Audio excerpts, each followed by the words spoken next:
Hey everyone, it's Sevy. So this time we're going to be looking at the two new artifact sets that will very likely see a lot of usage among Natlan characters, plus the free-to-play Natlan craftable weapons, 3 of which we're already getting for free from the Natlan web event. So hopefully this video will help you decide whether to prioritize farming or building any of these new equipment. Now let's begin.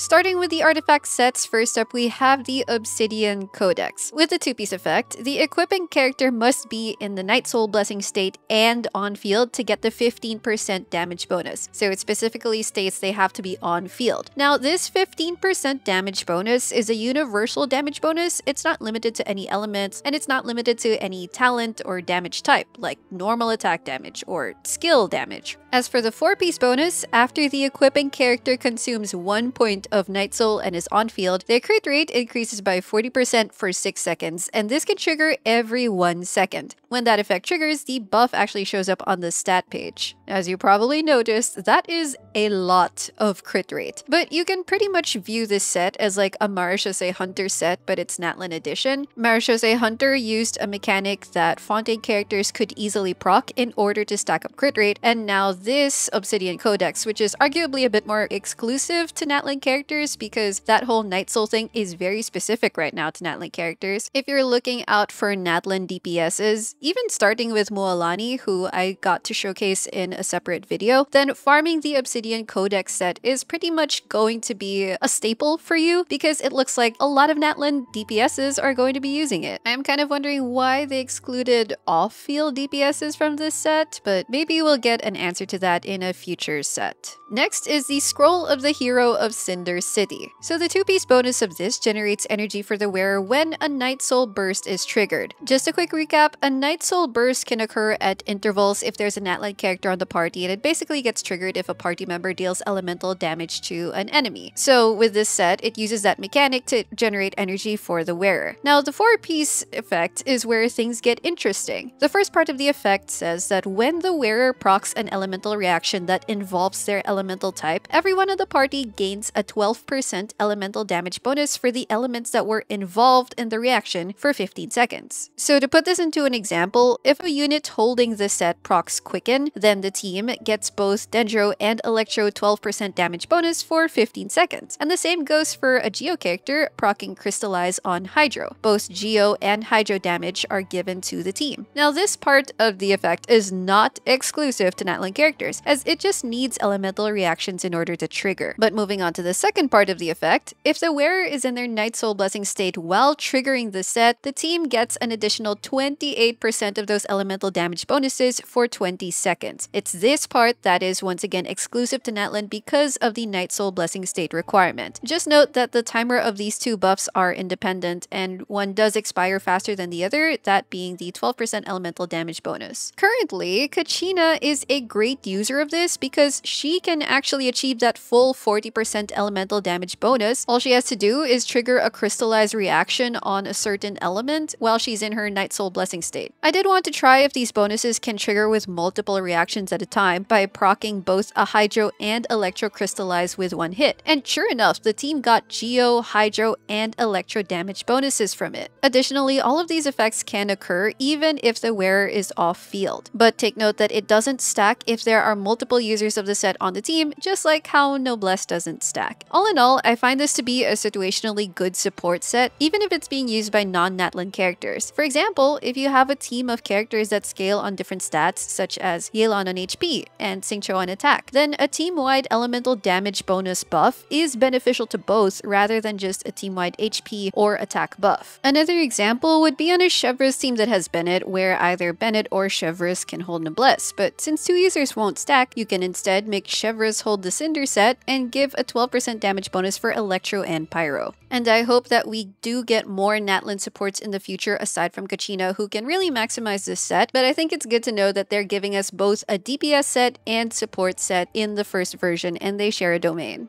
Moving on to the free-to-play craftable Natlan weapons. Let's start with the sword, which is the Flute of Ezpitzal. It has 454 base attack and 69% defense. The 69% defense is definitely nice, and the passive gives even more defense after using the skill. So this is finally another free-to-play defense sword for those who didn't get Cinnabar's Spindle, which was a limited event weapon from a long time ago. And obviously, this is a great free-to-play weapon for Albedo and Chiori, who are both defense scaling sword users. But remember that the Harbinger of Dawn does exist for them, and it gives a lot of crit stats, which is especially valuable if your build is noticeably lacking it. And if you already have an R5 Harbinger of Dawn, then you don't really need to craft and refine this flute, as the damage can turn out to be very similar or even slightly worse at R5. It's at least a less conditional weapon, considering that Harbinger of Dawn needs the user to stay at 90% HP, though that typically isn't a problem with Albedo and Chiori being off-field. Still, this flute is not a bad choice, especially if you prefer how it looks. Having a new defense sword is quite nice. Moving on to the Ring of Yaxche, which is a catalyst. It has 510 base attack and 41.3% HP. Then the passive gives a normal attack damage bonus depending on the user's HP, which the HP substat will help maximize. The bonus has a limit though. Previously, our HP substat craftable weapon was only the prototype Amber, which has been used for HP scalers, but the Ring of Yaxche proves to be a more offensive alternative to that, which makes it a quite solid free-to-play weapon for HP scaling DPSs. It's a great free-to-play weapon option for Mualani, and since it's one of the ones we're getting free from the web event, then Mualani havers won't be left hanging. On the other hand, a character like Nivelette won't make good use of it because it's a normal attack limited buff, and Nivelette specializes in charged attacks, so between Ring of Yaxche and prototype Amber, Nivelette still prefers the prototype Amber as his best free-to-play option. It could also be a Kokomi free-to-play weapon if you want to give her more damage. Though, since the buff only triggers after using the skill and only lasts for 10 seconds, that requires you to time that with her on-field rotation. The prototype Amber's energy gain can also have more situational value for Kokomi's energy needs. Then we have the Earth Shaker, which is a Claymore with 565 base attack and 27.6% attack as its substat. So the passive requires a party member to trigger a pyro-related reaction to increase the wearer's elemental skill damage, and this can trigger from off-field as well, so it has compatibility with off-field DPSs. This Claymore will see value with someone who depends on skill damage and really wants a pyro reaction-based team. Navia in a Geo Pyro team would be a good use case for this weapon. Then Diluc in Vade teams can work, though his normal attacks are still a significant damage portion, which unfortunately won't get affected by this passive. There's Beto on Overload teams, but the passive will be underutilized since it only buffs skill damage. Then be wary of someone like Gaming, whose skill plunges are entirely considered as plunge attack damage, not skill damage. It's very likely that this is also a key niche weapon, because so far, the free craftable weapons that the web event is giving out seem to align with the weapon types of the 5.0 new characters, so I expect that to continue as key niche. Anyway, let's move on. We have the Chainbreaker, which is a bow, and it has 565 base attack and 27.6% attack substat. So the first passive bonus gives a stacking attack bonus for each character that's from Natlan or who is a different element from the user. Then with the second bonus, if there are at least 3 of those party members fulfilling the conditions, the user also gets a fixed EM bonus. So I checked what exactly would fulfill those conditions and whether it's 3 unique elements or 3 similar elements. As long as they're different from the user, the passive will work. Now, there might be a chance that this bow can actually go up to 4 stacks, since it doesn't indicate a stack limit actually, but I can't verify that completely until we get a Natlan bow user. This is somewhat a bit restrictive, though this does have viable users depending on the team, and ideally they're both an attack scaling and reaction based character that can make use of all of its buffs. For example, there's Venti as a solo Animo character, Child in International, Ganyu in Melt, though I'm guessing you probably have them built with better weapons already from playing that long if you use those teams in the first place. And in teams where Bennett is already giving a huge attack buff, the weapon's heavier emphasis on attack stacks can lead to oversaturating attack, and the EM bonus is smaller, so it doesn't balance out as well. I'm waiting for a Natlan archer that can really fit its aesthetics and maximize its effects more. Then we have the Footprint of the Rainbow, which is a polearm. It has 510 base attack and 51.7% defense. This is our first burst defense polearm, and it gives even more defense after using this skill. So we only have 2 defense scaling polearm users right now who are Kachina and Yunjin, and they're basically the only ones right now who can actually make good use of this polearm. This is an easy Kachina free-to-play weapon, and everyone's getting Kachina for free in 5.0, so that's already a great way to start building her. Now when it comes to Yunjin, I would first consider whether or not she needs an ER weapon, because in a lot of teams her ER requirements can actually get pretty high, and her buff is dependent on her burst. But if an ER weapon isn't necessary for her in that scenario, then this Footprint of the Rainbow is a great alternative. Lastly, there is the limited event weapon, the Ash-Graven Drinking Horn. This has the same stats as the ring, with 510 base attack and 41.3% HP, and its passive says that it can trigger an AoE HP scaling damage instance every 15 seconds after an attack hits an enemy. Note as well that this damage proc is physical, it doesn't correspond with the user's element. But in any case, I'd still recommend the Ring of Yaxche on Mualani, even at just R1, and since it pulls ahead with refinements. A copy is free anyway if you participated in the online event. But even on Nivelette, if you're using a prototype Amber, it's not worth switching over to this Ash-Graven Drinking Horn, and in my opinion, it's a bit of a strange weapon to add, and I wish they gave it just a bit more oomph to make it have better value among free-to-play options.